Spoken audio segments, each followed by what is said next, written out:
Contexto. Una hacienda pulquera en las afueras de la capital, cerca de los canales de Xochimilco, la Ciudad de México en 1750, es una metrópoli colonial construida sobre las ruinas de Tenochtitlán. Las calles empedradas se mezclan con canales antiguos donde aún navegan trajineras cargadas de pulque, maíz y cadáveres. El aire huele a copal quemado en las iglesias, a humedad de canales estancados, a excremento de caballo y a la podredumbre que sube desde los canales. La arquitectura es un contraste brutal. Imponentes iglesias barrocas y casas coloniales de 2 pisos, con patios interiores donde florecen bugambilias, mientras que en las periferias se amontonan jacales de adobe y carrizo.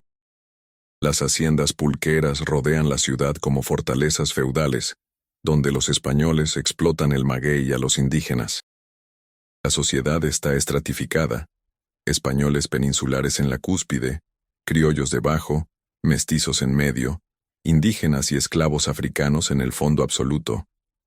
En 1750, la Inquisición aún opera con poder absoluto, quemando herejes en el quemadero de San Lázaro. La superstición permea todo. Se habla de nahualismo, de pactos con el demonio, de dioses antiguos que nunca se fueron. Los conquistadores pueden haber derribado los templos, pero no las creencias. En la oscuridad de los jacales, en los susurros de los barracones, las viejas religiones siguen vivas. Parte 1. La hacienda del patrón Mondragón. El camino a la hacienda de San Jerónimo era una lengua de tierra polvorienta que serpenteaba entre campos de maguey. Las pencas azuladas se extendían hasta donde alcanzaba la vista, como un ejército de gigantes verdes que custodiaban los secretos de aquella tierra. Era el verano de 1750, y el sol caía despiadado sobre las espaldas desnudas de los tlachiqueros que raspaban las piñas del maguey para extraer el aguamiel. Sus manos, curtidas y agrietadas, sangraban sobre las pencas espinosas, mientras el capataz español, montado en su caballo, vigilaba con el látigo en mano. La hacienda de don Sebastián Mondragón era una de las más prósperas en las afueras de la Ciudad de México. 3 patios rectangulares, muros de piedra volcánica de 2 metros de altura, un torreón desde donde se divisaba toda la propiedad. La casa grande tenía techos de viga y teja roja, balcones de hierro forjado traído de España, y un altar privado donde el capellán celebraba misa cada domingo. Pero la belleza arquitectónica no ocultaba lo que realmente era: una prisión. En los barracones detrás de los tinacales donde fermentaba el pulque, vivían hacinadas más de 40 familias de indígenas y media docena de esclavos negros traídos del puerto de Veracruz. Las mujeres trabajaban en la cocina, en el lavado de ropa en el canal cercano, en el servicio doméstico. Los hombres en los campos de maguey, en la destilación del pulque, en la construcción que nunca terminaba. Los niños, desde los 5 años, cargaban agua, espantaban moscas, cuidaban gallinas. Si esta historia te está atrapando, suscríbete al canal y déjanos en los comentarios desde dónde nos estás viendo. Estas historias necesitan ser contadas. Don Sebastián Mondragón no era un hombre ordinario. Alto, de complexión robusta, con una barba negra cuidadosamente recortada y ojos del color de la obsidiana, había llegado de Salamanca 20 años atrás con una fortuna heredada y ambiciones que superaban la simple acumulación de riqueza. Se decía en voz baja, en las pulquerías de la ciudad, que Mondragón había estudiado con los jesuitas pero que lo habían expulsado por herejías y prácticas indebidas. Otros rumores, más oscuros, susurraban que su familia en España había perdido su título nobiliario por estar involucrada en la quema de una iglesia. Lo cierto es que Mondragón había prosperado en la Nueva España de manera inexplicable. En menos de 10 años había convertido una hacienda modesta en un imperio pulquero que abastecía a la capital. Sus pulques eran los más solicitados: el pulque blanco para la plebe, el curado de tuna para los criollos, el pulque ceremonial para ciertas cofradías religiosas que pagaban precios exorbitantes por barriles que, según se murmuraba, contenían algo más que aguamiel fermentado. Pero lo que verdaderamente distinguía a Mondragón era su obsesión. En la biblioteca de la Casa Grande, prohibida incluso para su esposa doña Inés, guardaba decenas de códices prehispánicos. Algunos los había comprado en el mercado negro a frailes corruptos que habían salvado manuscritos de las hogueras inquisitoriales. Otros los había obtenido de curanderos y brujos indígenas a cambio de protección contra la Santa Inquisición. Mondragón estudiaba esos códices noche tras noche, a la luz de velas de cebo, descifrando símbolos que hablaban de Mictlantecutli, el señor de los muertos, de Tezcatlipoca, el espejo humeante, de Xipetotec, nuestro señor desollado. Entre los esclavos de la hacienda había una joven llamada Citlali. Su nombre significaba estrella, en náhuatl, pero en aquel lugar no había estrellas que brillaran para ella. Tenía 19 años y había nacido en la hacienda, hija de una esclava negra llamada María, y de un padre indígena que había muerto aplastado por un tinacal que se derrumbó cuando ella tenía 6 años. Citlali era hermosa de una manera que incomodaba. Piel del color del café con leche, ojos enormes y negros, labios gruesos, cabello largo y ondulado que se negaba a domar. Su belleza era su maldición. Desde los 15 años, Citlali había aprendido a caminar con la mirada baja, a cubrir su cuerpo con rebozos gastados, a volverse invisible. Pero era imposible. Los hombres de la hacienda, desde los capataces hasta los trabajadores, la miraban con un hambre que no tenía que ver con comida. Doña Inés, la esposa del patrón, la odiaba con un rencor visceral y buscaba cualquier excusa para castigarla. Un plato mal lavado, una sábana con una arruga, una mirada que duraba un segundo más de lo permitido. Pero quien más la miraba era don Sebastián Mondragón. Al principio fueron miradas fugaces en el corredor, cuando Citlali llevaba agua fresca al comedor. Luego fueron órdenes específicas, que ella, y solo ella, limpiara la biblioteca, que ella sirviera el chocolate en el despacho, que ella llevara leña a su habitación en las noches frías. Citlali obedecía con el corazón martillándole en el pecho, sabiendo que algo terrible se gestaba, pero sin poder hacer nada. Una noche de octubre, cuando la lluvia golpeaba los techos de teja y el viento aullaba entre los magueyes, Mondragón mandó llamar a Citlali a su despacho. Eran pasadas las 10 de la noche. Las velas proyectaban sombras grotescas en las paredes cubiertas de libros y códices. El patrón estaba sentado detrás de su escritorio de caoba, vestido con una bata de terciopelo oscuro, bebiendo vino tinto de una copa de cristal. «Acércate», dijo sin mirarla. Citlali dio 2 pasos hacia adelante, con las manos temblorosas. «Dicen que tu abuela materna era una curandera yoruba. ¿Es cierto?» Citlali apenas podía respirar. «Sí, mi patrón. Murió antes de que yo naciera». «¿Y tu padre?» «Era de Texcoco, ¿verdad? De una familia de sacerdotes del Templo Mayor antes de la conquista». «No lo sé, mi patrón. Nunca habló de eso». Mondragón finalmente la miró. Sus ojos brillaban con algo que no era deseo carnal, era algo más profundo, más oscuro. «Tú llevas sangre antigua en las venas, Citlali. Sangre que puede abrir puertas que otros no pueden ni imaginar». Citlali sintió que las piernas le flaqueaban. «No entiendo, mi patrón». «No necesitas entender», dijo Mondragón levantándose. Era un hombre corpulento, que ocupaba todo el espacio. «Solo necesitas obedecer». Esa noche, Citlali no volvió a su barracón hasta el amanecer. Cuando lo hizo, caminaba con pasos inestables, con la mirada perdida, con moretones en los brazos y el cuello. Su madre María corrió hacia ella, pero Citlali la apartó y se dejó caer sobre su petate sin decir palabra. María sabía qué había pasado. Todas las mujeres de la hacienda lo sabían, y todas sabían que no había nada que hacer. Lo que nadie sabía aún era que aquello no había sido simple violación. Mondragón había marcado a Citlali de una manera que no era visible a simple vista. Mientras la forzaba, había susurrado palabras en náhuatl antiguo, palabras que él había leído en los códices prohibidos, palabras de invocación, palabras de entrega. Citlali había sido convertida en algo más que una víctima. Había sido convertida en un vaso. En las semanas siguientes, Mondragón mandó llamar a Citlali cada 2 o 3 noches, siempre después de que doña Inés se retirara a sus aposentos. Siempre en su despacho, nunca en otro lugar. Y cada vez, el ritual se volvía más elaborado. Mondragón dibujaba símbolos en el piso con polvo de obsidiana. Encendía copal en braseros de barro. Recitaba oraciones que no eran cristianas. Y durante todo eso, usaba el cuerpo de Citlali. Otras mujeres de la hacienda comenzaron a ser llamadas también.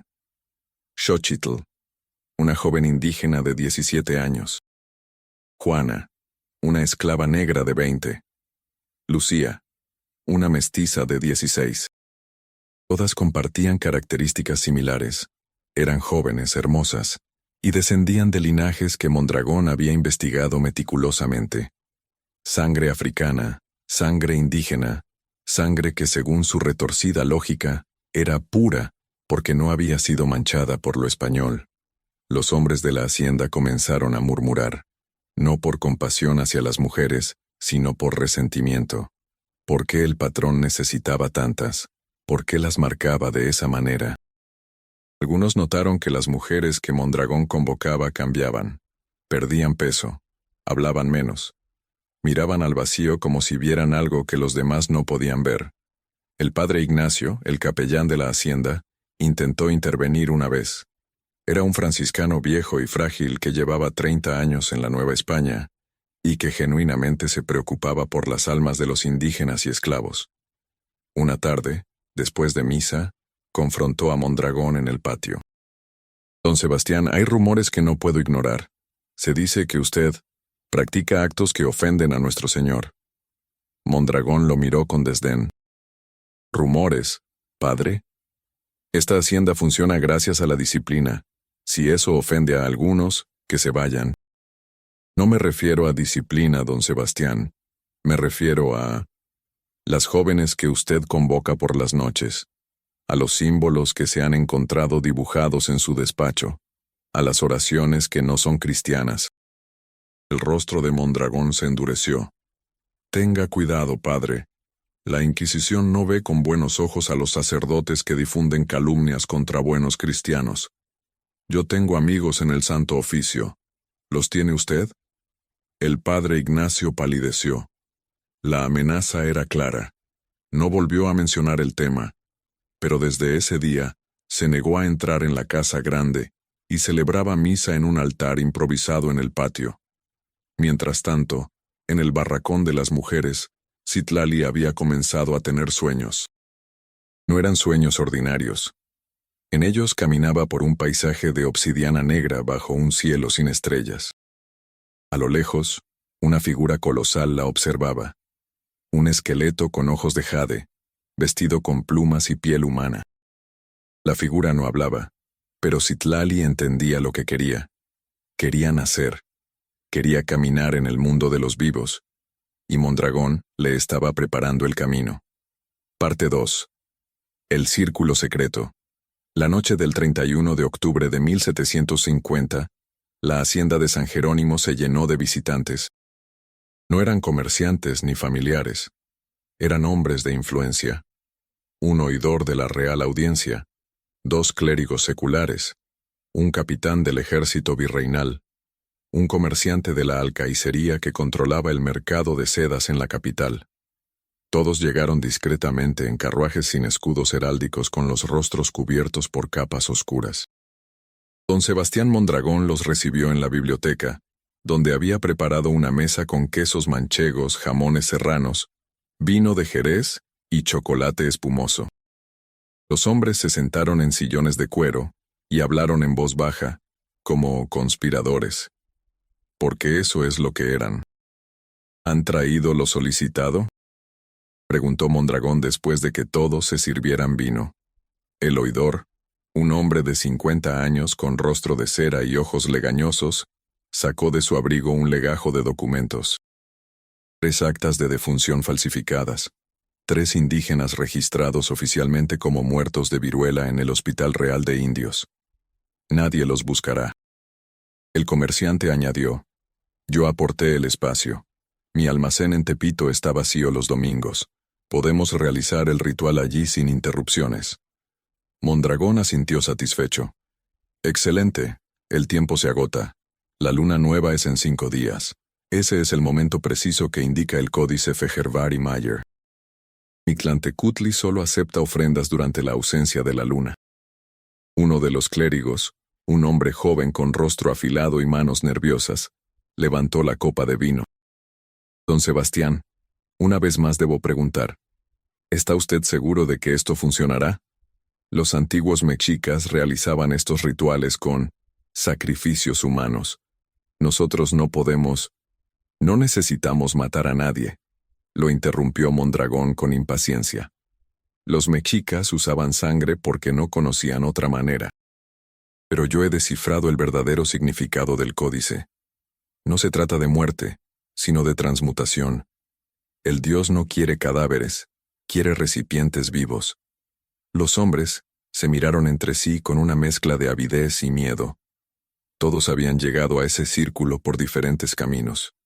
El oidor había perdido su fortuna en malas inversiones y buscaba poder sobrenatural para recuperar su posición. El capitán había visto demasiadas derrotas militares y quería invencibilidad en batalla. Los clérigos, hartos de la hipocresía eclesiástica, buscaban poder verdadero más allá de las oraciones vacías. El comerciante simplemente quería riqueza ilimitada. Mondragón era el cerebro del grupo. Había reunido a esos hombres durante 2 años, buscando a los desilusionados, a los ambiciosos, a los que ya no creían en las promesas del cristianismo, pero que anhelaban algo más. Les había mostrado fragmentos de los códices. Les había explicado que los dioses antiguos no habían muerto, solo habían sido encerrados, y que él, Mondragón, había encontrado la manera de liberarlos. Las mujeres ya están preparadas, continuó Mondragón. Citlali, Xochitl, Juana y Lucía han sido marcadas ritualmente durante semanas. Sus cuerpos son ahora puertas. Durante el ritual de la luna nueva, Mictlantecutli entrará en ellas. A través de ellas, nos otorgará lo que pedimos. El capitán frunció el ceño. ¿Y después? ¿Qué les sucede a las mujeres? Mondragón se encogió de hombros. Son esclavas e indias. Nadie las echará de menos. Si el ritual funciona, habrán cumplido un propósito mayor del que jamás habrían tenido en sus vidas miserables. Nadie protestó.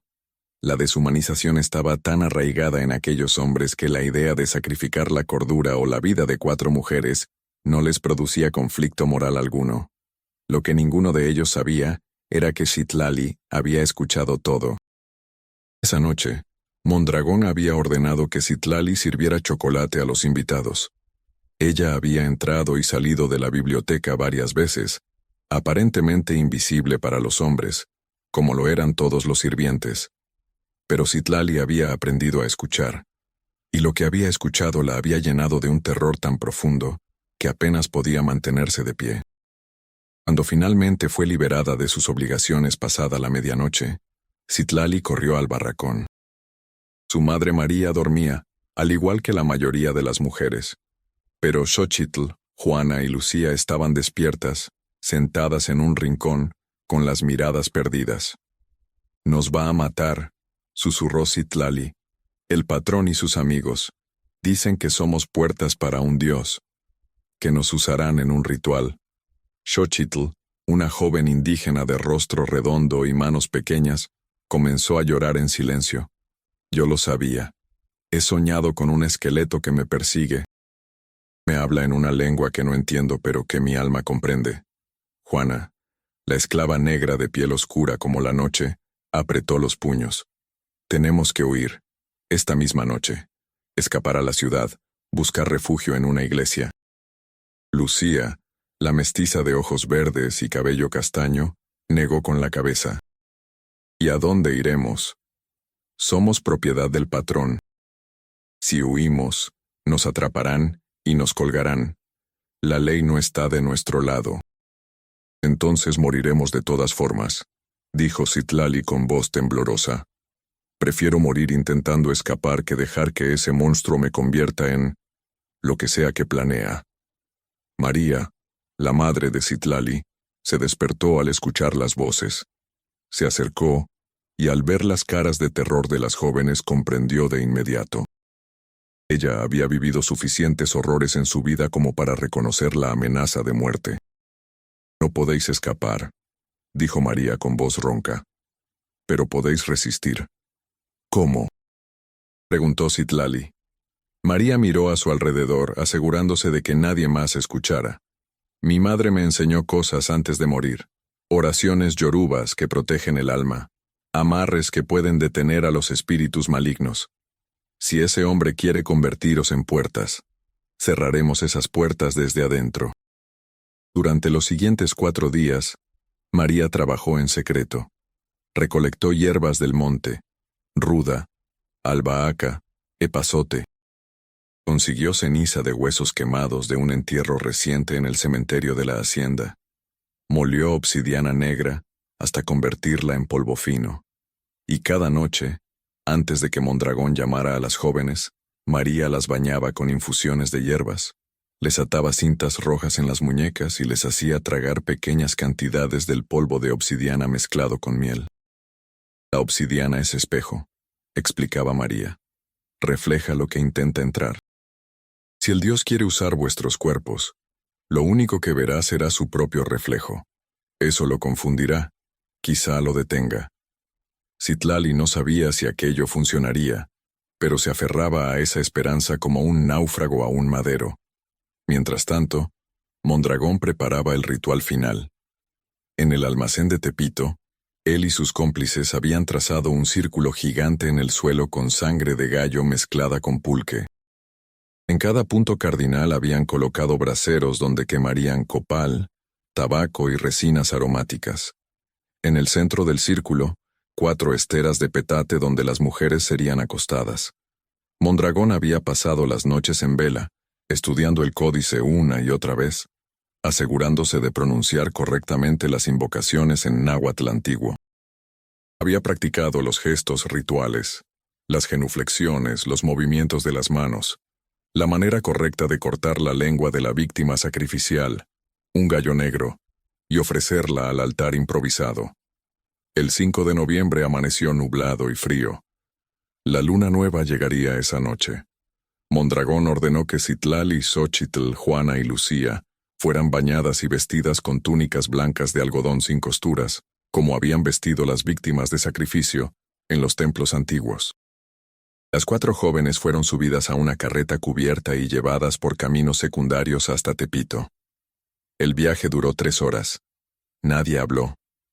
El miedo era tan denso que podía cortarse con cuchillo.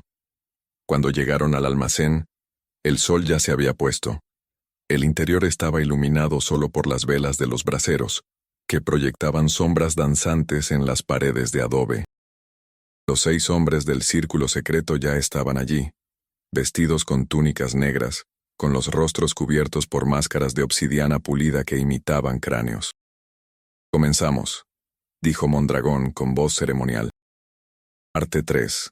La invocación. El olor a copal quemado llenaba el almacén de Tepito, espeso y asfixiante, mezclándose con el humo del tabaco salvaje que crepitaba en los braseros. Las llamas proyectaban sombras que parecían moverse con voluntad propia, como si entidades invisibles ya estuvieran presentes, esperando el momento preciso para manifestarse. Citlali, Xóchitl, Juana y Lucía fueron conducidas al centro del círculo y obligadas a acostarse sobre las esteras de petate, una en cada punto cardinal. Sus muñecas y tobillos fueron atados con cordeles de maguey, no con fuerza suficiente para herir, pero sí para inmovilizar.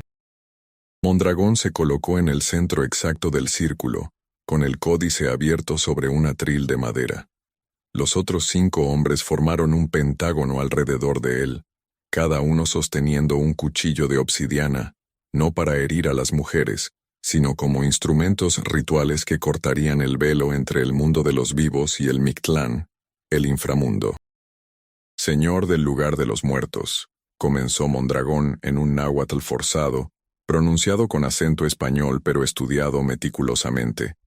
Escucha a quienes te invocan con sangre antigua. Abre las puertas que cerraron los conquistadores. Camina otra vez entre nosotros. Los otros hombres repitieron las palabras en un coro desafinado. El aire del almacén pareció espesarse.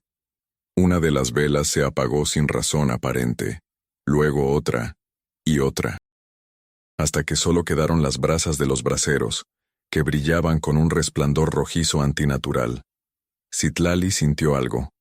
No era dolor físico, era algo más profundo, como si manos invisibles palparan su alma, buscando una entrada. Recordó las palabras de su madre. Cierra tu mente, imagina un espejo negro, que lo que intente entrar solo vea su reflejo. Citlali cerró los ojos con fuerza y visualizó obsidiana pulida, negra como la noche sin estrellas. Mondragón continuó el ritual. Recitó pasajes completos del códice, largos párrafos que hablaban de los 9 niveles del Mictlán, de las pruebas que debían superar las almas de los muertos, de Mictecacihuatl, la señora de los muertos, esposa de Mictlantecutli. Su voz se volvió más profunda, como si otra entidad hablara a través de él. Por la sangre de los antiguos, por la sangre de los conquistados, por la sangre que clama venganza desde las piedras de los templos destruidos, te ofrezco estos vasos. Entra, habita, concede poder a quienes te liberan. En ese momento Xochitl comenzó a convulsionar. Su cuerpo se arqueó de manera imposible, como si una fuerza interna lo doblara. Sus ojos se abrieron de golpe, pero no eran sus ojos. Las pupilas habían desaparecido, reemplazadas por un blanco lechoso que brillaba en la oscuridad. Su boca se abrió, y de ella salió una voz que no era humana, gutural y múltiple, como si varias entidades hablaran al unísono. ¿Quién osa llamarme? ¿Quién se atreve a pronunciar mi nombre en una era donde he sido olvidado? Los hombres retrocedieron, aterrados. Mondragón, sin embargo, cayó de rodillas, con los brazos extendidos en gesto de sumisión. Gran Mictlantecutli, Señor de la Oscuridad, nosotros te hemos llamado. Te ofrecemos devoción. Te pedimos poder. La entidad que hablaba a través de Xochitl rió. Era una risa terrible, como el sonido de huesos rotos arrastrados sobre piedra. Poder. Todos los gusanos quieren poder. Pero no saben el precio. Pagaremos cualquier precio, dijo Mondragón con voz temblorosa. ¿Cualquiera? Entonces ofréceme lo que más amas. Mondragón titubeó. No amaba nada. Era un hombre vaciado de afecto, consumido por la ambición. No tengo nada que amar, señor. Solo te ofrezco mi devoción absoluta. Mentira, siseó la voz. Amas tu conocimiento. Amas los secretos que has acumulado. Amas el control que ejerces sobre otros. Eso es lo que te pido. Renuncia a tu voluntad. Sé mi instrumento. Mondragón dudó. Perder su voluntad significaba convertirse en un títere, pero había llegado demasiado lejos para retroceder. Acepto. En ese instante, algo cambió en el almacén. La temperatura cayó brutalmente. El aliento de los hombres se convirtió en vapor.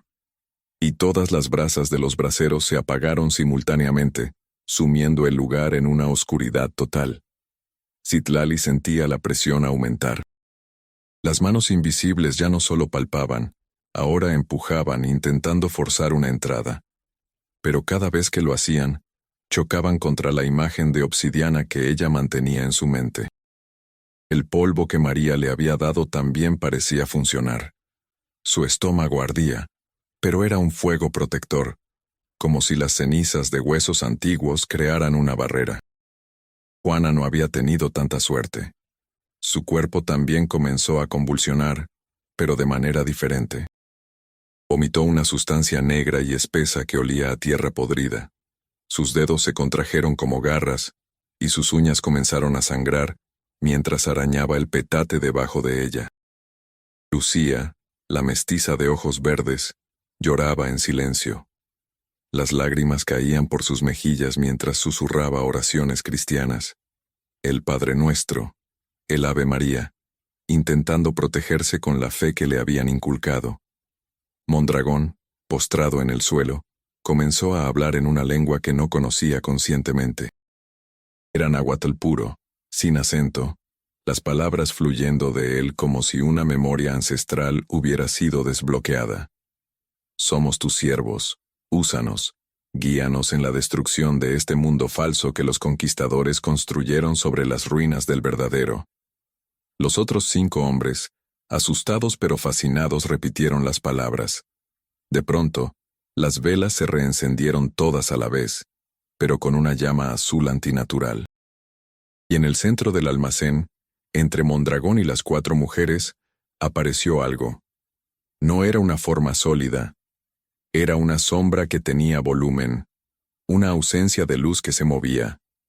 Tenía la forma aproximada de un esqueleto humano, pero de tamaño descomunal, 4 metros de altura, con una corona de plumas de quetzal que brillaban con luz propia. Sus ojos eran 2 brasas verdes que ardían sin consumirse. «Habéis abierto la puerta», dijo la aparición con una voz que retumbaba en los huesos de todos los presentes. «Ahora no podéis cerrarla». Uno de los clérigos, el más joven, perdió el control. Gritó y corrió hacia la puerta del almacén. Pero antes de que pudiera alcanzarla, su cuerpo se detuvo en seco, como si un gancho invisible lo hubiera atrapado. Levitó del suelo, girando lentamente, mientras de su boca salían esputos de sangre. Sus ojos se salieron de las órbitas, y cayó al suelo, muerto. Los demás hombres quedaron paralizados de terror. Mondragón, sin embargo, parecía extasiado. Es real, todo lo que los códices decían es cierto. La aparición se acercó a las 4 mujeres, inspeccionó a Xochitl, que aún convulsionaba con los ojos en blanco. Esta es débil. Su espíritu se quiebra fácil. Luego miró a Juana, que vomitaba bilis negra. Esta lucha, pero su rabia la consume. Útil.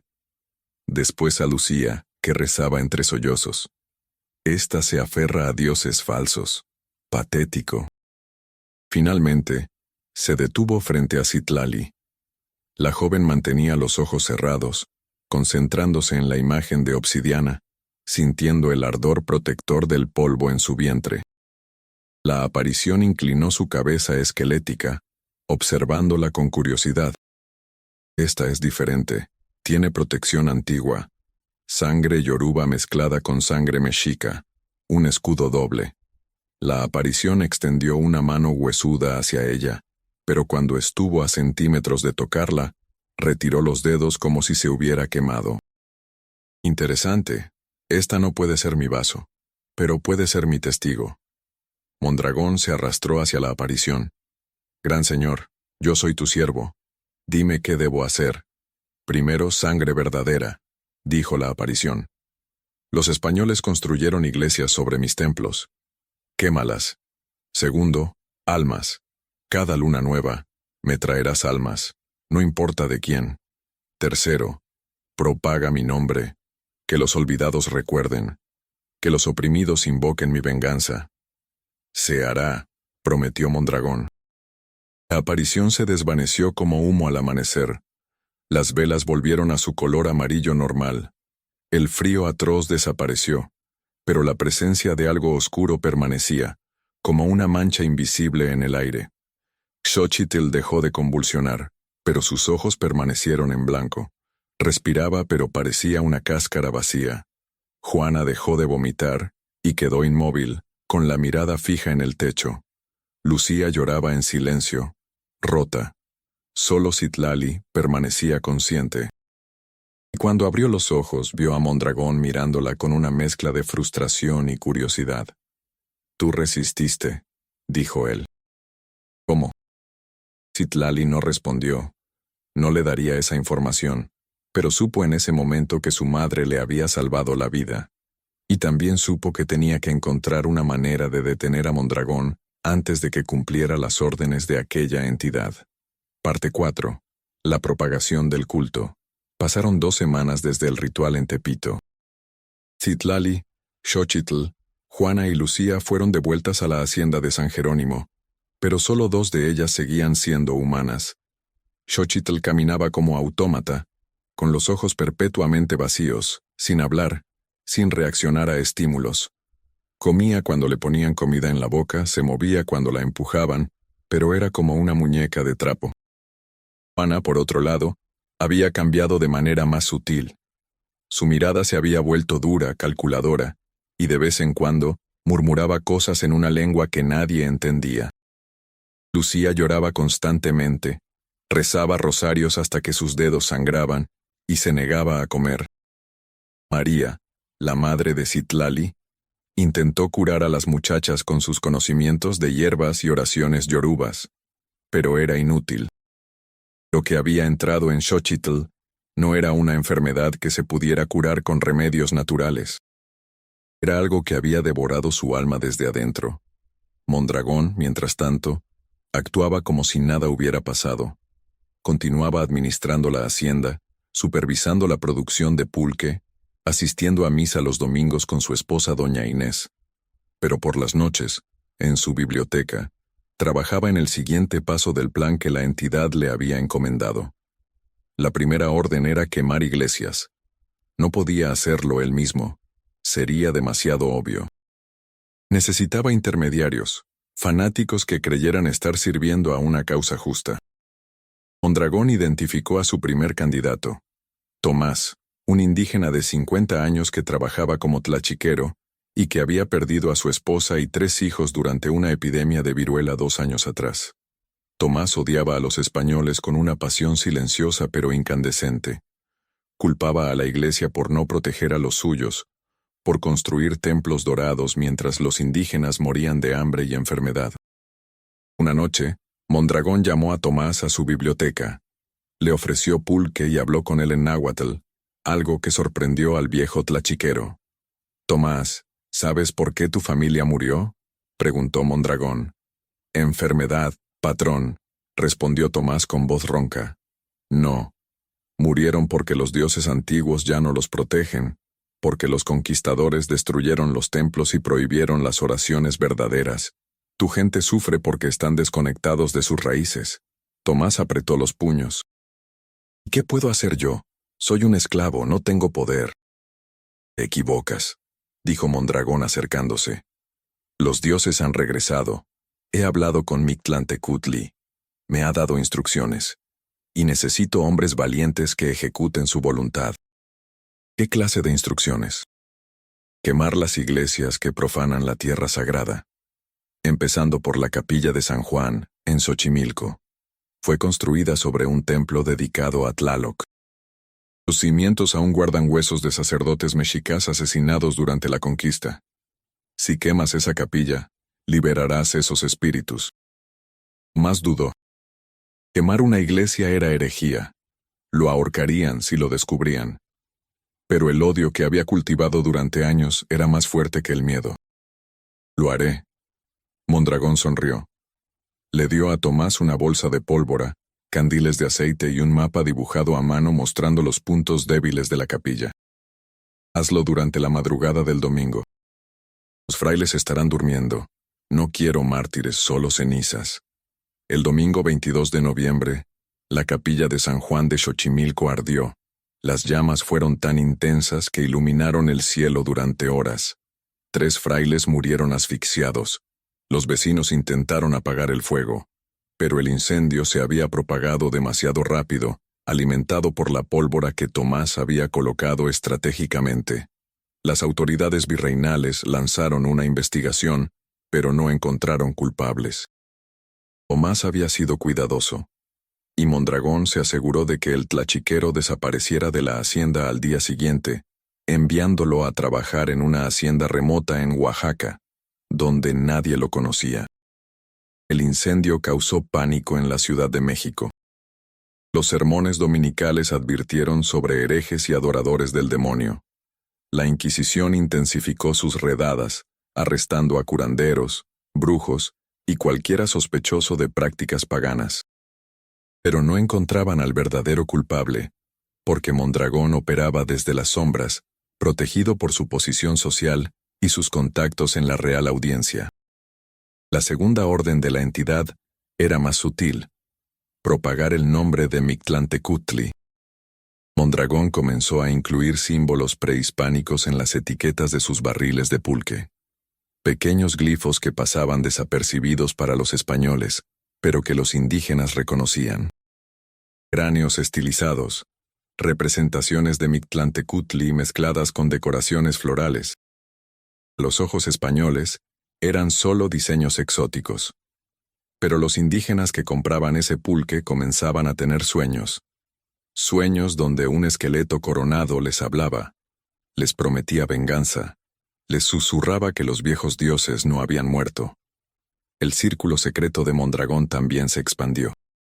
Reclutó a 2 nuevos miembros: un médico frustrado del Hospital Real que odiaba a sus superiores españoles, y un pintor de retablos que había sido humillado públicamente por un obispo.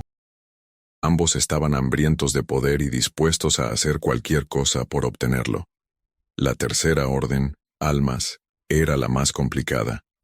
La entidad había exigido almas cada luna nueva. No especificó de quién, solo que debían ser ofrendas voluntarias o involuntarias. Mondragón decidió empezar con lo más fácil: personas que no serían echadas de menos. En febrero de 1751, 3 mendigos desaparecieron de las calles de Tepito. Eran ancianos sin familia, que dormían en portales y sobrevivían de limosnas. Nadie reportó su ausencia. Mondragón y sus cómplices los llevaron al mismo almacén donde habían realizado el primer ritual. Esta vez, el procedimiento fue más eficiente. Degollaron a los 3 mendigos sobre el círculo trazado en el suelo, recitaron las invocaciones aprendidas, y la aparición de Mictlantecutli se manifestó brevemente, aceptando las ofrendas. Lo que Mondragón no sabía era que Citlali estaba siguiéndole la pista. Desde aquella noche en Tepito, Citlali había cambiado. Ya no era la joven asustada que obedecía ciegamente. La protección que su madre le había dado le había salvado el alma, pero también le había abierto los ojos. Había visto el horror que Mondragón planeaba desatar, y si nadie lo detenía, la Ciudad de México se convertiría en un altar de muerte. Citlali comenzó a espiar. Se movía por la hacienda con la misma invisibilidad de siempre, pero ahora prestaba atención a conversaciones, a documentos dejados sobre escritorios, a los movimientos nocturnos de Mondragón. Descubrió el almacén en Tepito. Descubrió los nombres de los miembros del círculo secreto. Y, lo más importante, descubrió que no estaba sola. El padre Ignacio, el viejo franciscano que había sido amenazado por Mondragón, también sospechaba. Llevaba meses observando, recolectando evidencias, símbolos paganos dibujados en los márgenes de libros de contabilidad, fechas de rituales anotadas en un calendario oculto, testimonios de indígenas que hablaban de sueños enviados por un dios esqueleto. Una tarde, Citlali se encontró con el padre Ignacio en el cementerio de la hacienda. Ella estaba visitando la tumba de su padre. Él estaba rezando por un niño recién enterrado. Se miraron en silencio, y ambos supieron que podían confiar el uno en el otro. «Sé lo que don Sebastián está haciendo», dijo el padre Ignacio en voz baja. «Está invocando demonios». «No son demonios», corrigió Citlali. «Son dioses antiguos. Mi gente los adoraba antes de que ustedes llegaran. Pero Mondragón los está usando mal. Mictlantecutli no era un dios malvado, era el señor del descanso eterno. Mondragón lo ha corrompido». El padre Ignacio asintió. «Entonces debemos detenerlo. Pero solos no podemos. Necesitamos ayuda. ¿Conoces a alguien que pueda combatir este tipo de magia?» Citlali pensó en su madre, pero María ya estaba enferma, consumida por el esfuerzo de proteger a las 4 jóvenes durante el ritual. Entonces recordó a alguien más, su abuela paterna, Tonantzin, una curandera que vivía escondida en las montañas de Chalco. Los españoles la buscaban por brujería, pero nadie sabía exactamente dónde estaba. «Conozco a alguien», dijo Citlali, «pero llegar a ella es peligroso. Haré lo que sea necesario, respondió el padre Ignacio. Esa noche, Citlali y el padre Ignacio escaparon de la hacienda. Tomaron 2 caballos y cabalgaron hacia las montañas bajo el manto de la noche, mientras Mondragón, en su biblioteca, planeaba el siguiente sacrificio, sin saber que la rebelión contra él ya había comenzado. Parte 5. La caída del patrón. El viaje a las montañas de Chalco fue arduo. Citlali y el padre Ignacio cabalgaron durante 2 días por caminos de tierra que serpenteaban entre bosques de pinos y barrancos profundos. El frío de marzo era cortante, y más de una vez tuvieron que detenerse para descansar en cuevas o bajo árboles, ateridos y hambrientos. Pero el miedo a lo que Mondragón estaba desatando los impulsaba hacia adelante.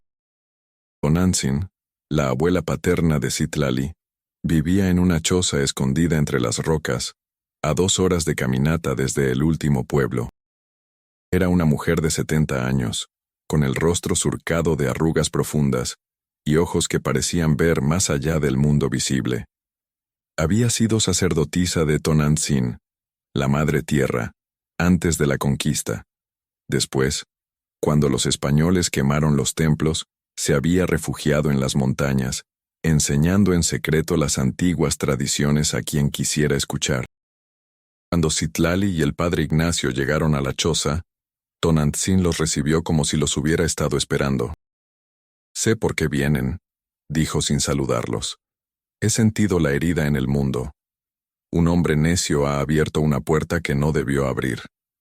Citlali se arrodilló ante su abuela. «¿Puedes cerrarla?» Tonantzin negó con la cabeza. «Yo sola no, pero puedo enseñarles cómo. Mictlantecutli no es malvado, es equilibrio. Pero cuando se lo invoca con codicia, se corrompe. Se convierte en devorador. Ese hombre, ese español que juega con fuerzas que no comprende, ha convertido al Señor de los Muertos en un monstruo». El padre Ignacio intervino. «¿Cómo lo detenemos?» Tonantzin lo miró con desconfianza. «Tú eres de los que quemaron nuestros códices. ¿Por qué debería ayudarte?» «Porque yo también he visto el mal», respondió el franciscano con voz quebrada. «Y sé que no importa de dónde venga, debemos detenerlo. Su Dios y los dioses de esta tierra pueden coexistir si hay respeto. Pero Mondragón no respeta nada. Él solo quiere poder». Tonantzin asintió lentamente. «Bien dicho, fraile. Entonces escuchen. Para cerrar la puerta necesitan 3 cosas. Primero, la voluntad de quien la abrió. Deben quebrar a Mondragón, hacer que renuncie al pacto. Segundo, sangre de quien resistió la posesión. Tú, niña, fuiste protegida. Tu sangre es la llave. Tercero, un sacrificio. Algo precioso debe ser entregado para equilibrar la balanza». «¿Qué tipo de sacrificio?», preguntó Citlali. «Eso lo decidirán ustedes cuando llegue el momento», dijo Tonantzin. Durante 3 días, Tonantzin instruyó a Citlali en los rituales de cierre. Le enseñó cánticos en náhuatl puro, gestos de protección, la manera correcta de trazar círculos de sal y obsidiana. También preparó un brebaje, una mezcla de hierbas, cenizas de huesos antiguos y sangre de Citlali, que debía ser bebido por Mondragón para quebrar su voluntad. El padre Ignacio, por su parte, rezaba constantemente. No sabía si sus oraciones cristianas funcionarían en un ritual pagano, pero confiaba en que la intención pura de detener el mal sería suficiente. Cuando los 3 días terminaron, Citlali y el padre Ignacio regresaron a la Ciudad de México. Tonantzin les dio provisiones, amuletos de protección y una última advertencia. Si fallan, Mictlantecutli caminará libre, y entonces no habrá suficiente sangre en todo el valle para saciarlo. Al volver a la hacienda de San Jerónimo, Citlali descubrió que las cosas habían empeorado. Xochitl había muerto. Su cuerpo había sido encontrado ahorcado en el barracón, pero todos sabían que no se había suicidado. La entidad que habitaba en ella había consumido su cuerpo hasta que no quedó nada. Juana, por otro lado, se había vuelto violenta. Había atacado a 2 mujeres del barracón con un cuchillo, gritando en una lengua extraña. Tuvieron que encadenarla en la sala de castigos. Lucía era la única que parecía estar recuperándose. Había dejado de llorar y rezaba con una intensidad que asustaba a las otras mujeres. Pero Citlali notó algo extraño en sus ojos, una luz frenética, como si estuviera al borde de la locura. Mondragón, mientras tanto, preparaba el ritual más grande hasta ese momento. La luna nueva de marzo caería en 5 días, y había planeado sacrificar a 10 personas. Parte 5. Versión expandida. El regreso a la hacienda. Cuando Citlali y el padre Ignacio regresaron a la hacienda de San Jerónimo, después de 3 días en las montañas de Chalco, encontraron un lugar transformado por la tragedia. La muerte había visitado los barracones durante su ausencia. Xochitl, la joven indígena cuyos ojos habían quedado en blanco tras el ritual en Tepito, había sido encontrada ahorcada en una viga del techo. Su cuerpo colgaba rígido, con la lengua fuera y los ojos abiertos, mirando algo que nadie más podía ver. Pero las mujeres del barracón juraban que no había sido suicidio. Decían que la noche anterior a su muerte, Xochitl había hablado en sueños con una voz que no era la suya, una voz masculina, gutural, que repetía una sola palabra en náhuatl, Miquistli, muerte. María, la madre de Citlali, había lavado y amortajado el cuerpo. Cuando Citlali llegó y vio a su amiga tendida sobre una tabla, cubierta con una manta blanca, sintió que algo se quebraba dentro de ella. No lloró. El horror ya había consumido todas sus lágrimas. Solo se arrodilló junto al cadáver y susurró una oración que Tonantzin le había enseñado. Una oración para liberar almas atrapadas. Juana, la esclava negra, estaba encadenada en la sala de castigos, un cuarto pequeño y húmedo, donde se encerraba a los trabajadores rebeldes. Había atacado a 2 mujeres del barracón con un cuchillo de cocina, cortándoles los brazos mientras gritaba en una lengua extraña que sonaba como náhuatl, pero distorsionado, como si las palabras fueran pronunciadas por una boca que no estaba hecha para hablar. El capataz la había golpeado con un palo hasta dejarla inconsciente, y luego la había encadenado a la pared con grilletes de hierro. Cuando Citlali la visitó, Juana estaba despierta pero ausente. Sus ojos, antes llenos de vida, ahora eran pozos negros y vacíos.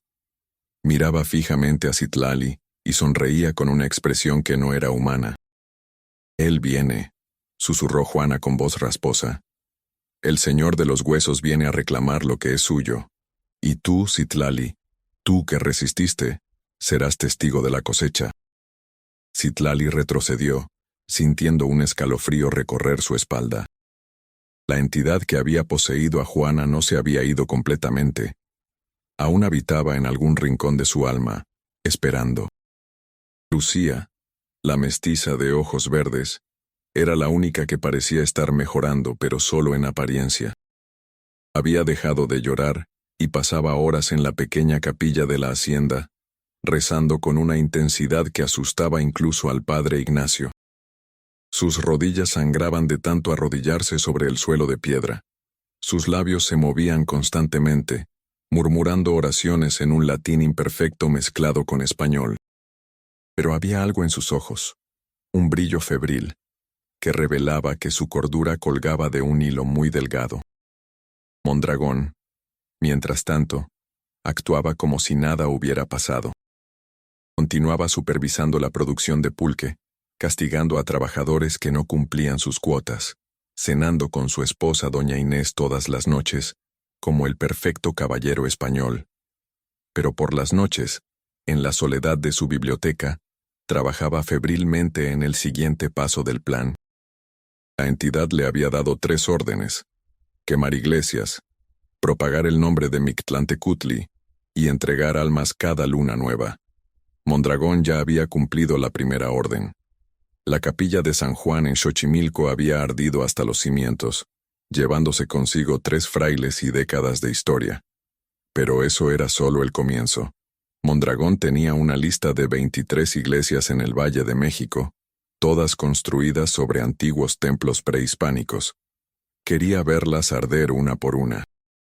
Para la segunda orden, había comenzado a distribuir barriles de pulque marcados con símbolos prehispánicos, pequeños glifos que representaban a Mictlantecutli, un cráneo con dientes expuestos, rodeado de huesos cruzados. Los indígenas que bebían ese pulque comenzaban a tener sueños. Sueños donde un esqueleto gigante les hablaba, les prometía liberación del yugo español, les susurraba que los viejos dioses regresarían para vengarse de los conquistadores. En los mercados de Tlatelolco y La Merced, los rumores crecían como maleza. Se decía que había aparecido un nuevo culto entre los indígenas, un culto secreto que adoraba a los dioses antiguos. Se hablaba de reuniones nocturnas en cuevas, de sacrificios de animales, de oraciones en náhuatl puro. La Inquisición había intensificado sus redadas, pero cada vez que arrestaban a un sospechoso, el hombre o la mujer moría misteriosamente en las mazmorras antes de poder ser interrogado.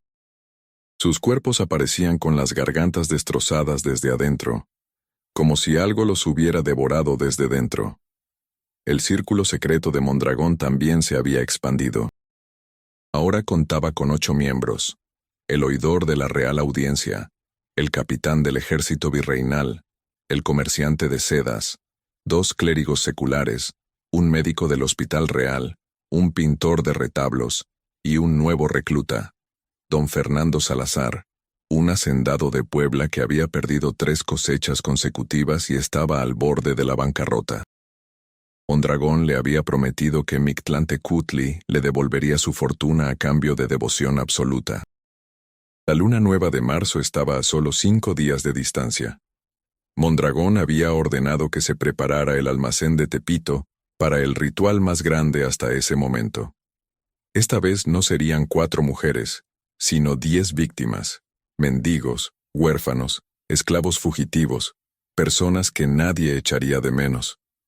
Los miembros del círculo habían salido a las calles, cazando a los vulnerables con la misma frialdad con la que un campesino caza ratas en su granero. Pero Citlali ya no era la joven asustada y sumisa de antes. El viaje a las montañas la había cambiado. Tonantzin le había enseñado no solo cómo cerrar la puerta que Mondragón había abierto, sino también cómo luchar. Le había dado un cuchillo de obsidiana negro consagrado con sangre de águila, un amuleto hecho con huesos de sus ancestros, y palabras de poder que podían paralizar incluso a entidades sobrenaturales.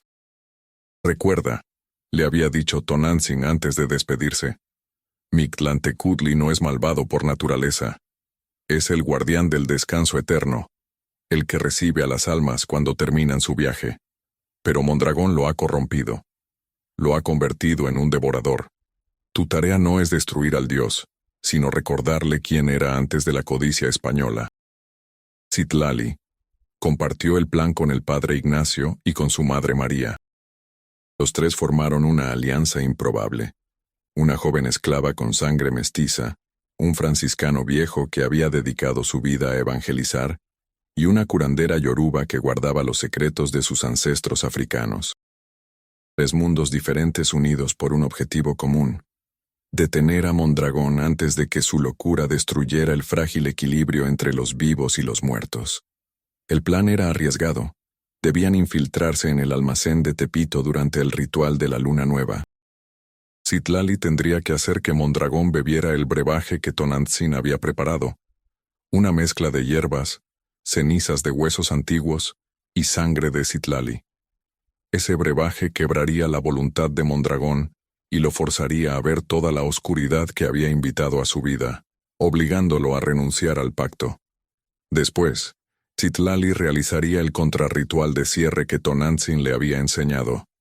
Pero había un problema. El ritual requería un sacrificio.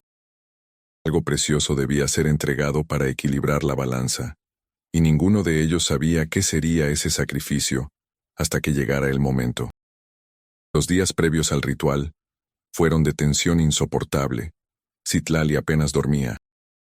Cuando cerraba los ojos, veía a Xochitl colgada de la viga, a Juana encadenada y sonriendo con esa sonrisa inhumana, a Lucía rezando hasta que sus rodillas sangraban.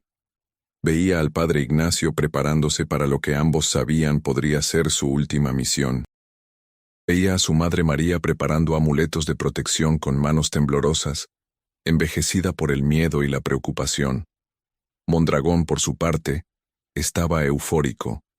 Había pasado noches enteras estudiando el códice Feher-Bari Mayer, memorizando cada sílaba de las invocaciones, cada gesto ritual. Había ordenado que las 10 víctimas fueran mantenidas con vida en una bodega secreta, alimentadas con tortillas y agua, lavadas y preparadas para el sacrificio. No las mataría físicamente. No necesitaba hacerlo. La entidad se alimentaría de sus almas, dejando solo cáscaras vacías que eventualmente morirían de inanición o locura. El 19 de marzo de 1751, un día antes de la luna nueva, Mondragón reunió al círculo secreto en su biblioteca. Los 8 hombres se sentaron alrededor de la mesa de caoba, bebiendo vino español y discutiendo los detalles finales del ritual. «Caballeros», comenzó Mondragón con voz solemne, «mañana cambiaremos el curso de la historia. Durante 200 años, los conquistadores han impuesto su voluntad sobre esta tierra. Han destruido templos, prohibido idiomas, esclavizado almas. Pero mañana, los viejos dioses regresarán, y nosotros seremos sus sacerdotes en este nuevo mundo». Los hombres levantaron sus copas y brindaron. Sus rostros brillaban con una mezcla de avaricia y miedo. Sabían que estaban jugando con fuerzas que no comprendían completamente, pero la promesa de poder era demasiado seductora para resistirse. Lo que ninguno de ellos sabía era que Citlali estaba escuchando desde el corredor, escondida detrás de una cortina de terciopelo. Y cuando escuchó la hora y el lugar del ritual, supo que había llegado el momento de actuar. Parte 6. La noche de la luna nueva. El 20 de marzo de 1751 amaneció nublado y frío. Un viento helado soplaba desde los volcanes, trayendo consigo el olor a azufre y tierra mojada. Los tlachiqueros de la hacienda de San Jerónimo trabajaban en silencio, raspando las piñas de maguey con movimientos mecánicos, evitando mirarse entre sí. Había una tensión en el aire, como si la tierra misma supiera que algo terrible estaba por suceder. Citlali pasó el día preparándose. Su madre María la bañó con infusiones de ruda, albahaca y epazote, hierbas que protegían contra espíritus malignos. Le ató cintas rojas en las muñecas y los tobillos, y le colgó del cuello el amuleto de huesos que Tonantzin le había dado. Después, María se cortó la palma de la mano con un cuchillo y mezcló su sangre con la de Citlali, sellando un pacto de protección entre madre e hija. «Si no regreso», dijo Citlali con voz tranquila, «quema mi cuerpo. No dejes que Mondragón lo use para sus rituales». María la abrazó con fuerza, conteniendo las lágrimas. «Regresarás, hija. Los espíritus de tus ancestros te protegen. Tu abuela Yoruba, mi madre, camina a tu lado. Y tu padre, aunque nunca conociste su nombre, también te cuida desde el Mictlán». El padre Ignacio pasó el día en la capilla, confesándose en voz alta ante el altar vacío. No había otro sacerdote que pudiera absolverlo de sus pecados, así que se confesó directamente a Dios. Habló de sus dudas, de las veces que había visto injusticias y no había hecho nada, de los indígenas que habían muerto sin confesión, porque él estaba demasiado ocupado atendiendo a los españoles. Pidió perdón por su cobardía, y pidió fuerza para lo que estaba por venir. Cuando el sol comenzó a ponerse, Citlali y el padre Ignacio se reunieron en el cementerio de la hacienda, lejos de miradas curiosas. El franciscano llevaba un morral de cuero con velas bendecidas, agua bendita, su crucifijo de plata y una Biblia gastada. Citlali llevaba el cuchillo de obsidiana, el frasco con el brebaje de Tonantzin y una bolsa pequeña con polvo de obsidiana y cenizas de huesos. «¿Estás lista?», preguntó el padre Ignacio. «No», respondió Citlali con honestidad. «Pero no importa. Esto debe hacerse». Robaron 2 caballos de los establos y cabalgaron hacia la Ciudad de México bajo el manto del crepúsculo. El cielo se había vuelto de un color púrpura enfermizo, sin estrellas, como si el universo mismo estuviera conteniendo la respiración. El camino a Tepito era largo y peligroso, plagado de bandidos y animales salvajes. Pero llegaron sin incidentes, como si una fuerza invisible los protegiera. El almacén de Tepito estaba ubicado en una calle estrecha y sucia, rodeado de casuchas de adobe y pulquerías, donde borrachos cantaban canciones obscenas. Citlali y el padre Ignacio ataron los caballos en un callejón cercano y se acercaron al edificio con cautela. Las ventanas estaban cubiertas con telas negras, pero por las rendijas se filtraba una luz rojiza y parpadeante. Y había un olor a copal quemado mezclado con algo más oscuro, algo que olía a carne podrida y sangre vieja. Encontraron una puerta trasera que daba a un patio lleno de toneles vacíos. El padre Ignacio la forzó con una palanca de hierro, y entraron en silencio. El interior del almacén estaba en penumbras, iluminado solo por las brasas de varios braseros que ardían en los rincones, y allí, en el centro del espacio, estaba el círculo ritual. Era aún más elaborado que la vez anterior. Los símbolos trazados en el suelo con sangre de gallo y pulque formaban patrones geométricos complejos, espirales, cruces, representaciones estilizadas de Mictlantecutli.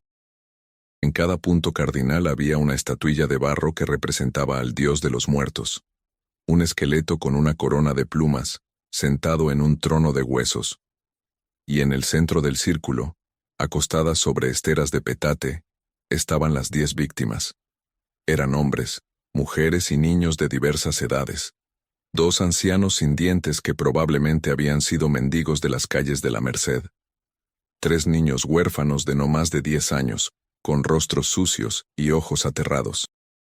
4 mujeres jóvenes, posiblemente prostitutas o esclavas fugitivas, y un hombre joven con marcas de viruela en el rostro, quizá un trabajador desempleado. Todos estaban atados de manos y pies, con trozos de tela metidos en las bocas para evitar que gritaran.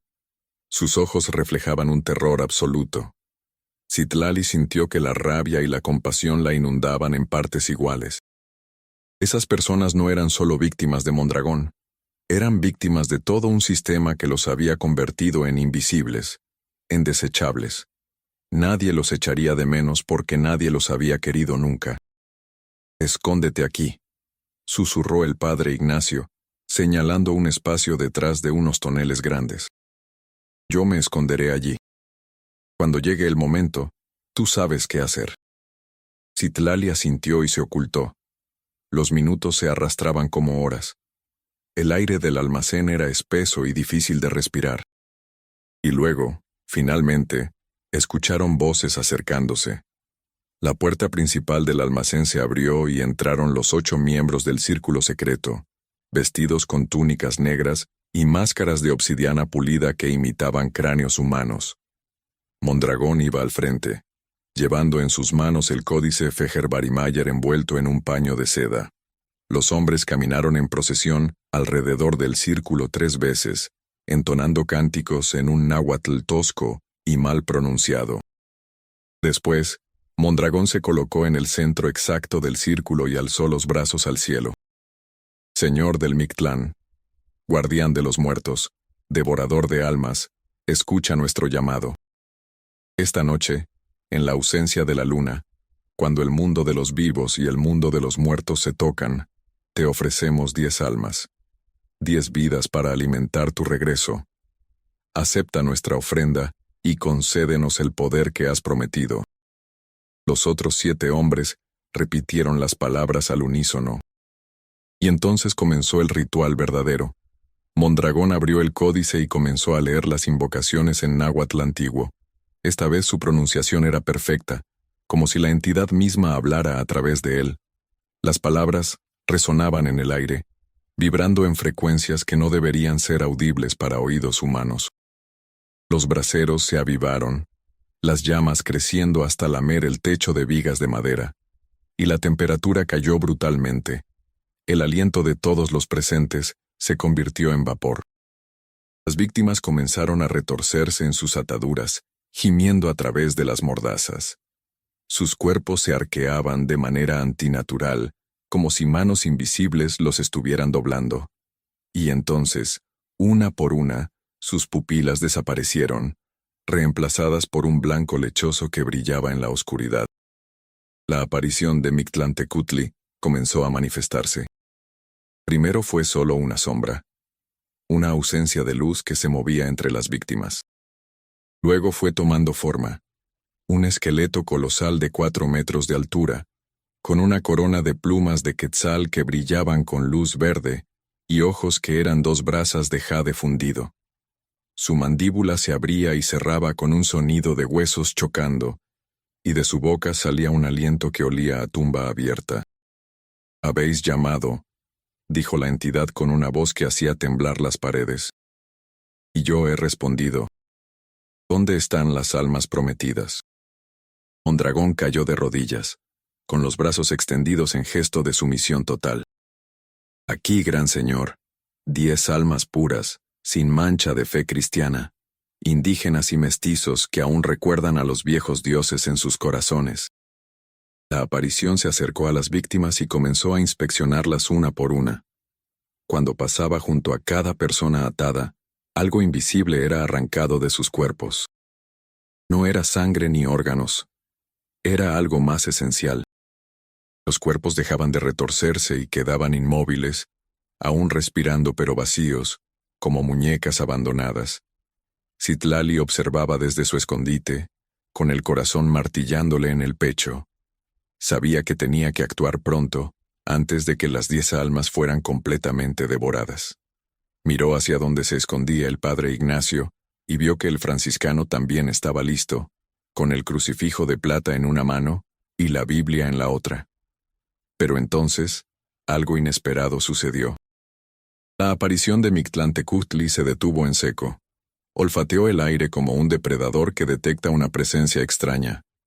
Sus ojos de jade fundido recorrieron el almacén, deteniéndose exactamente en los toneles donde Citlali y el padre Ignacio estaban escondidos.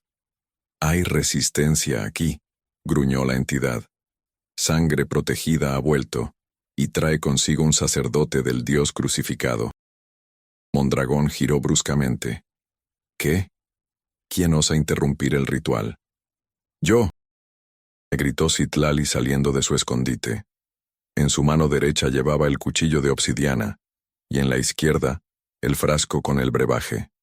«Yo, Citlali, hija de María la Yoruba y nieta de Tonantzin la curandera, vengo a cerrar la puerta que tú, Mondragón, abriste con tu codicia».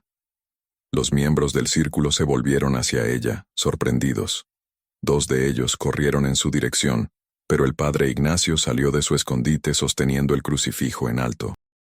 «En el nombre del Padre, del Hijo y del Espíritu Santo», gritó el franciscano con voz firme, «ordeno a las fuerzas de las tinieblas que retrocedan».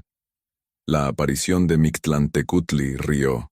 Era una risa terrible, como el sonido de huesos arrastrados sobre piedra. «Fraile tonto, tus palabras no tienen poder sobre mí. Yo no soy de tu infierno cristiano. Soy anterior a tu Dios. Soy el que esperaba cuando aún no había luz». «Puede que seas anterior», respondió el padre Ignacio sin bajar el crucifijo, «pero el amor es eterno. Y yo vengo armado con amor, no con odio». Por un momento la aparición pareció confundida, y en ese instante de duda, Citlali aprovechó. Corrió hacia Mondragón con una velocidad que ella misma no sabía que poseía. El patrón intentó esquivarla, pero Citlali era más rápida. Chocó contra él, tirándolo al suelo. Y con un movimiento desesperado destapó el frasco y arrojó el contenido directamente en el rostro de Mondragón. El líquido negro y espeso salpicó los labios, los ojos y la nariz del hacendado. Mondragón gritó, llevándose las manos al rostro. El brebaje no quemaba la piel, pero quemaba algo más profundo. Quemaba el alma. Y entonces Mondragón comenzó a ver. Parte 7. El sacrificio y la redención. Mondragón cayó de rodillas con las manos cubriéndose el rostro, pero no podía detener las visiones que el brebaje de Tonantzin había desatado en su mente. Veía todo.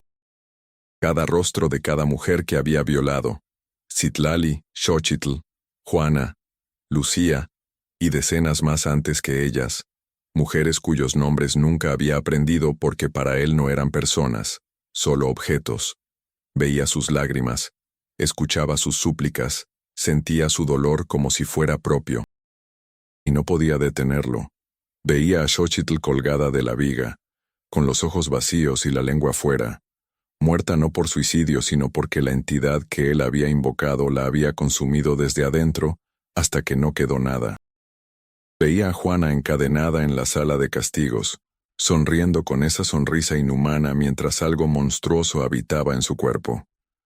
Veía a Lucía rezando hasta que sus rodillas sangraban, al borde de la locura, rogándole a un Dios que parecía no escucharla. Veía a los 3 mendigos que había degollado en el primer sacrificio de Luna Nueva.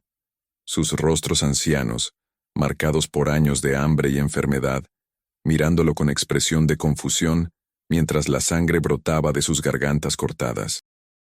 No habían entendido por qué estaban muriendo. No habían hecho nada malo. Solo habían tenido la desgracia de ser invisibles. Veía a los 3 frailes que habían muerto quemados en la capilla de San Juan en Xochimilco, cumpliendo la primera orden de Mictlantecutli. Los veía correr entre las llamas, con las sotanas encendidas, gritando mientras la piel se les desprendía del cuerpo. Uno de ellos era joven, de no más de 25 años, recién llegado de España con sueños de evangelizar. Los otros 2 eran viejos, que habían dedicado sus vidas a servir a los pobres. Y todos habían muerto por su ambición. Pero lo peor no eran las víctimas que había creado directamente. Lo peor era ver las consecuencias en cadena. El culto secreto que había comenzado a propagarse estaba extendiendo por el Valle de México como una enfermedad. Indígenas desesperados, hartos de la opresión española, estaban abrazando el regreso de los viejos dioses, pero no como deidades de equilibrio y ciclos naturales, sino como dioses de venganza y destrucción. Mondragón veía el futuro que había comenzado a crear. Iglesias ardiendo por todo el virreinato, sacerdotes asesinados, españoles masacrados en sus haciendas, y finalmente, una guerra civil que sumergiría a la Nueva España en décadas de sangre y caos. Y al final de todas esas visiones, Mondragón se vio a sí mismo. No como el erudito que creía ser, no como el hombre que había descifrado secretos antiguos. Se vio como lo que realmente era: un hombre mediocre, resentido, que había fracasado en España y que había venido a la Nueva España buscando poder porque en su tierra natal no era nadie. Un hombre que había usado su conocimiento no para iluminar, sino para destruir. Un monstruo vestido con ropas de caballero. No, no. Dios mío, ¿qué he hecho?, gritaba Mondragón mientras lágrimas mezcladas con el líquido negro corrían por su rostro. Yo solo quería ser importante. Yo solo quería que alguien me viera. La aparición de Mictlantecutli observaba la escena con curiosidad. El mortal se quiebra, su voluntad se desmorona, el pacto se debilita. Citlali aprovechó el momento, sacó el cuchillo de obsidiana negro y se cortó la palma de la mano izquierda. La sangre brotó caliente y roja, goteando sobre los símbolos trazados en el suelo. Donde su sangre tocaba los glifos dibujados con sangre de gallo y pulque, estos comenzaban a brillar con una luz blanca intensa. Mictlantecutli, señor del Mictlán, guardián del descanso eterno, comenzó Citlali con voz firme, recitando las palabras que Tonantzin le había enseñado. Tú no eres un devorador, tú no eres un monstruo, eres el que recibe a las almas cuando terminan su viaje. Eres el que guarda el silencio necesario después del ruido de la vida. Este hombre te invocó con mentiras, te corrompió con su codicia. Yo, que llevo sangre antigua sin mancha de conquista, te recuerdo quién eras antes de que el dolor y el resentimiento te transformaran. La aparición giró hacia Citlali. Sus ojos de jade fundido la escrutaban con una intensidad que habría hecho que cualquier persona normal se desmoronara. Pero Citlali mantenía la mirada fija. sosteniendo el cuchillo de obsidiana con mano firme. Tú, dijo la entidad, tú resististe la posesión. Tú tienes protección de dos mundos, el yoruba de tu abuela materna y el mexica de tu padre. ¿Quién eres para hablarme así? Soy nadie, respondió Citlali. Solo soy una esclava, pero llevo en mi sangre la memoria de dos pueblos que fueron conquistados, esclavizados, despojados de todo. Y aún así, sobrevivieron. Aún así, guardaron sus tradiciones. Tú eres parte de esas tradiciones, pero no como este hombre te ha usado. Eres el equilibrio, no el caos. Los miembros del círculo secreto comenzaron a reaccionar. El oidor y el capitán corrieron hacia Citlali, pero el padre Ignacio se interpuso en su camino. El viejo franciscano, que parecía frágil, se movió con una fuerza sorprendente, empujando al oidor contra unos toneles. El capitán sacó una daga, pero el padre Ignacio lo golpeó con su Biblia, el grueso volumen conectando con la mandíbula del militar con un crujido audible. «No permitiré que lastimen a esta niña», gritó el franciscano. «Ella está haciendo la obra de Dios aunque use nombres que no son cristianos». Mientras tanto, Citlali continuaba el contrarritual.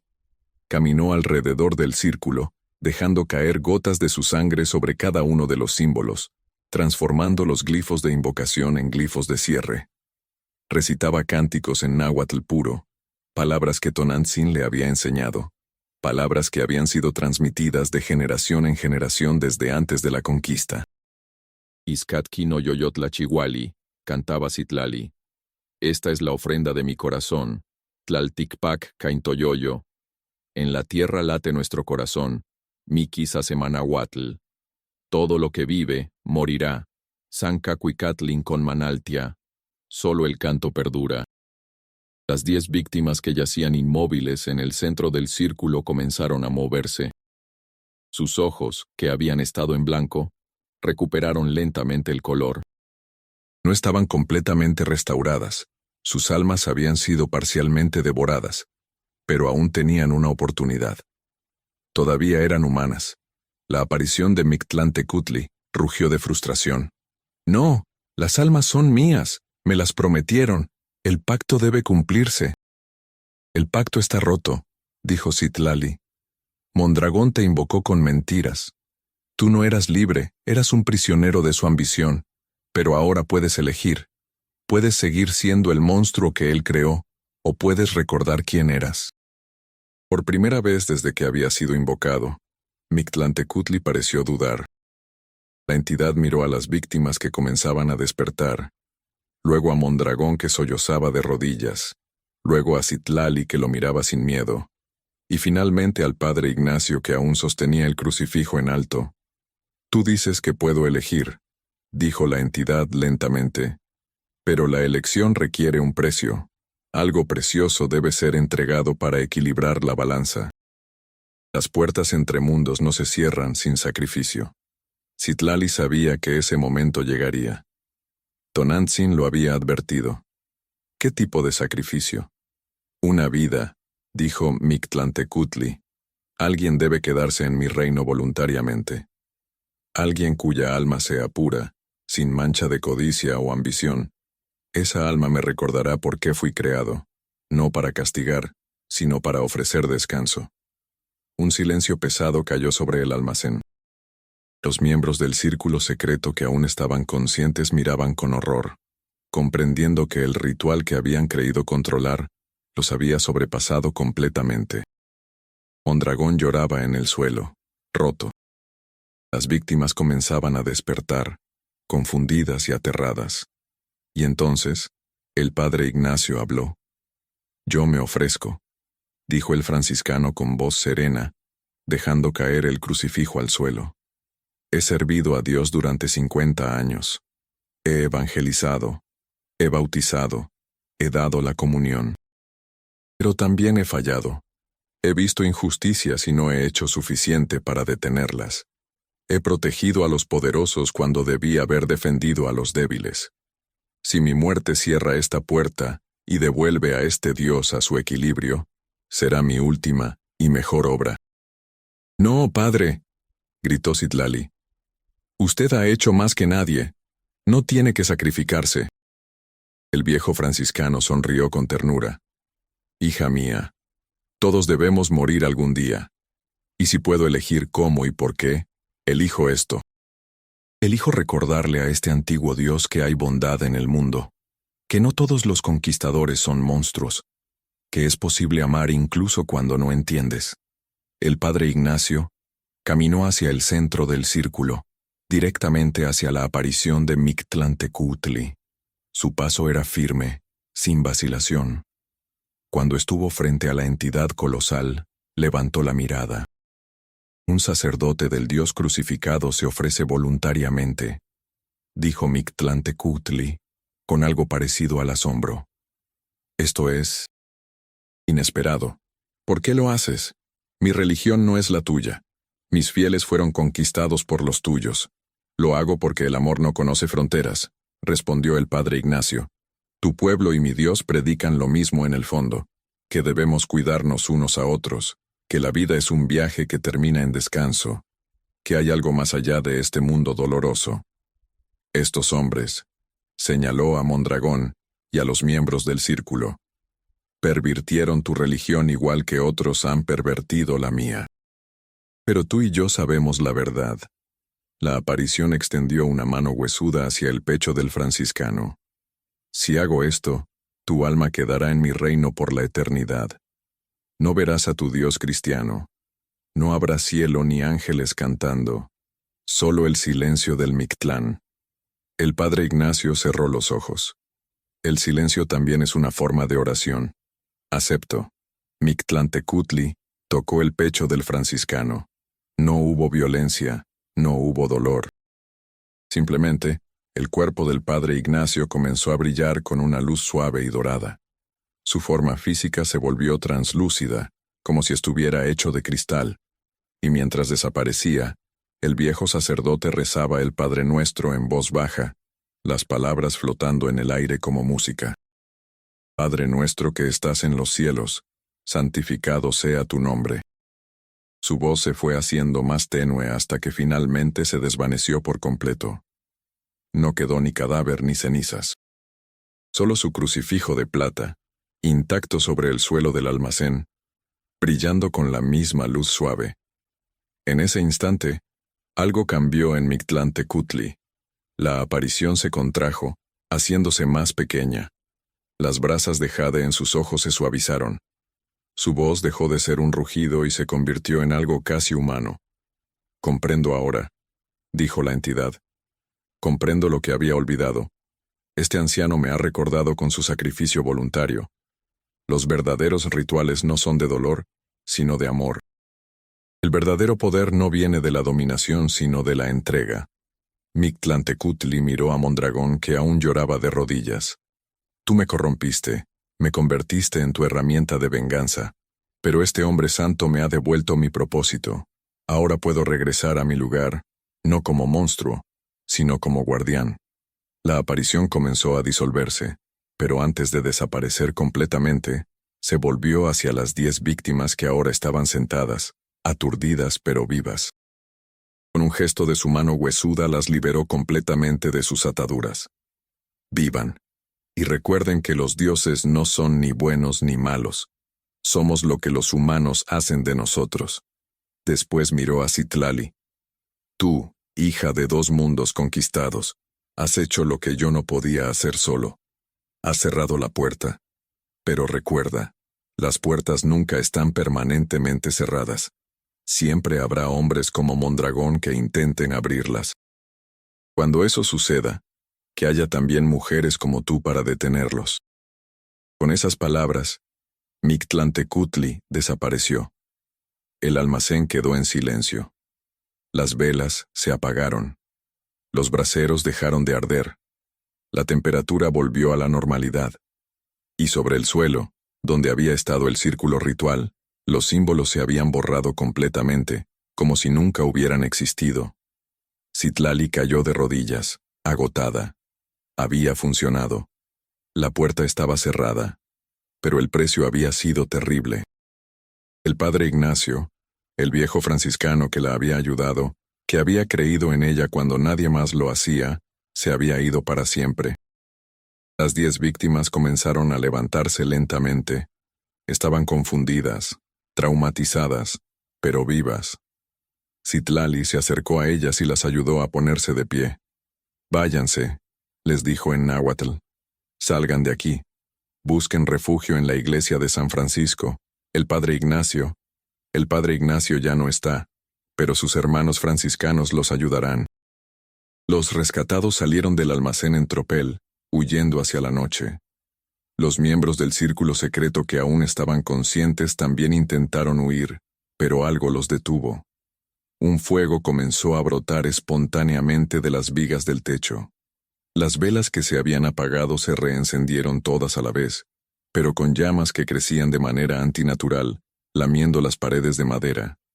«¡Fuego! ¡El almacén se incendia!», gritó el comerciante. Los hombres corrieron hacia la puerta principal, pero estaba bloqueada desde fuera. Corrieron hacia la puerta trasera, pero las llamas ya habían cortado el paso. Gritaban, golpeaban las paredes, intentaban romper las ventanas, pero era inútil. Citlali observaba la escena con una mezcla de horror y justicia poética. No había provocado el fuego, había sido algo más, quizá el último acto de Mictlantecutli, quizá simplemente el universo equilibrando las cuentas. Tomó el crucifijo de plata del padre Ignacio del suelo y corrió hacia la ventana trasera que habían usado para entrar. Salió justo cuando el edificio se convertía en una hoguera. Desde la calle, Citlali escuchaba los gritos de los hombres atrapados dentro. Eran gritos de terror, de dolor, de arrepentimiento demasiado tardío. El oidor, el capitán, el comerciante, los 2 clérigos, el médico, el pintor, don Fernando Salazar. Todos murieron esa noche, consumidos por el fuego que ellos mismos habían avivado con su ambición. Y Mondragón. Sebastián Mondragón, el hombre que había comenzado todo, murió último. Citlali lo vio a través de una ventana, de rodillas en medio de las llamas, con las manos alzadas como si rezara o pidiera perdón. Pero nadie escuchó sus súplicas. El fuego lo envolvió y su figura se convirtió en cenizas. Cuando los vecinos de Tepito finalmente reaccionaron y formaron cadenas de cubos de agua, ya era demasiado tarde. El almacén era solo escombros humeantes. Los cuerpos estaban tan quemados que eran irreconocibles. La historia oficial reportó el incidente como un accidente. Un grupo de comerciantes se había reunido para negociar contratos de pulque. Alguien había derramado aceite cerca de una vela, y el fuego se había propagado. La Inquisición investigó brevemente. Encontró algunos símbolos extraños entre las cenizas, pero decidió cerrar el caso rápidamente para evitar escándalos que pudieran debilitar la autoridad de la Iglesia en tiempos ya turbulentos. Citlali regresó a la hacienda de San Jerónimo al amanecer. Su madre María la esperaba en la puerta del barracón, con los ojos rojos de tanto llorar. Cuando vio a su hija viva, la abrazó con fuerza que casi la asfixia. «Pensé que te había perdido», sollozaba María. «Casi», respondió Citlali. «Pero el padre Ignacio, él se sacrificó». Él cerró la puerta. María besó la frente de su hija. «Entonces su alma está en paz. Los dioses, todos los dioses, reconocen el sacrificio hecho por amor». Citlali vivió 6 meses más en la hacienda. En ese tiempo ayudó a Lucía a recuperarse lentamente de la locura que casi la había consumido. Ayudó a Juana, liberándola poco a poco de la entidad que aún habitaba en los rincones de su mente, mediante rituales de limpieza que Tonantzin le había enseñado. Y enterró a Xochitl con los honores que una joven mexica merecía, no con ritos cristianos, sino con flores, copal y oraciones en náhuatl. La hacienda de San Jerónimo fue confiscada por la corona después de la muerte de Mondragón y vendida a otro propietario, un criollo menos cruel que permitió que los trabajadores indígenas y esclavos vivieran en condiciones ligeramente mejores. Pero Citlali ya no quería estar allí. Cada rincón de ese lugar le recordaba el horror. Así que una mañana de septiembre, antes de que saliera el sol, Citlali se despidió de su madre. «Voy a las montañas», le dijo. «Voy a vivir con la abuela Tonantzin. Ella me enseñará todo lo que sabe, y cuando ella muera yo continuaré su trabajo». María, aunque el corazón se le partía, asintió. «Ve, hija mía, lleva contigo la memoria de 2 pueblos.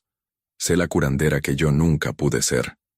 Citlali caminó hacia las montañas de Chalco con solo lo puesto, el cuchillo de obsidiana de Tonantzin y el crucifijo de plata del padre Ignacio. Durante los siguientes 20 años, vivió con su abuela, aprendiendo los secretos de las hierbas, de los rituales de protección, de cómo sanar cuerpos y almas. Y cuando Tonantzin murió en 1771, Citlali se convirtió en la curandera itinerante más famosa del Valle de México. Viajaba de pueblo en pueblo, ayudando a quienes la necesitaban. Curaba enfermedades con hierbas yorubas y mexicas. Protegía a familias de espíritus malignos con amuletos y oraciones híbridas que mezclaban náhuatl, yoruba y latín. Y cuando encontraba a hombres que intentaban invocar fuerzas que no comprendían, los detenía, usando el conocimiento que Tonantzin y el padre Ignacio le habían legado. Nunca se casó. Nunca tuvo hijos propios. Pero entrenó a decenas de aprendices, mujeres jóvenes que, como ella, habían nacido en los márgenes de la sociedad colonial. Mestizas, indígenas, esclavas libres. Les enseñó que el verdadero poder no venía de la dominación sino del servicio, que los dioses de todos los pueblos merecían respeto, que el conocimiento debía usarse para sanar, no para destruir. Citlali murió en 1795, a los 64 años, en una pequeña choza en las montañas. Dicen que sus últimas palabras fueron: «Padre Ignacio, finalmente nos encontraremos de nuevo. Espero que el Mictlán y tu cielo no estén tan lejos el uno del otro como creemos». Fue enterrada sin ceremonia cristiana como ella había pedido. Sus aprendices la sepultaron en un lugar secreto de las montañas, rodeada de flores, copal y el crucifijo de plata que nunca había abandonado. Y en su tumba sin marca, plantaron un árbol de capulín que aún crece hasta hoy, dan testimonio silencioso de una mujer que cerró puertas que nunca debieron abrirse. La historia de Mondragón y su círculo secreto se convirtió en leyenda susurrada en las pulquerías de la Ciudad de México. Algunos decían que había sido un adorador del demonio, otros que había intentado revivir los viejos dioses. La verdad, como siempre, era más compleja y más humana. Mondragón no había sido un monstruo sobrenatural. Había sido simplemente un hombre mediocre, resentido, hambriento de poder, que había usado su conocimiento para explotar a los más vulnerables. Y en eso, no era diferente de miles de hombres en la historia del México colonial. Hacendados que esclavizaban, sacerdotes que abusaban, funcionarios que robaban, todos justificando sus crímenes con palabras grandilocuentes sobre civilización, fe y progreso. El verdadero horror de aquella historia no era lo sobrenatural. Era lo profundamente humano, la deshumanización que permite el abuso, la codicia que corrompe el conocimiento, el poder que destruye la empatía. Y la única luz en aquella oscuridad había sido gente común haciendo actos extraordinarios. Un viejo franciscano sacrificándose por extraños, una curandera yoruba protegiendo a su hija, una abuela mexica guardando conocimientos prohibidos, y una joven esclava que se negó a ser víctima y se convirtió en guerrera. Sus nombres no aparecen en los libros de historia oficial. Pero sus acciones salvaron innumerables vidas y cerraron una puerta que, de haber permanecido abierta, habría sumergido a la Nueva España en un caos que habría hecho palidecer a la revolución que vendría décadas después. Y aunque la puerta estaba cerrada, Citlali siempre recordaba las últimas palabras de Mictlantecutli. Las puertas nunca están permanentemente cerradas. Por eso entrenó a sus aprendices. Por eso el conocimiento se transmitió de generación en generación. Porque sabía que siempre habría hombres como Mondragón,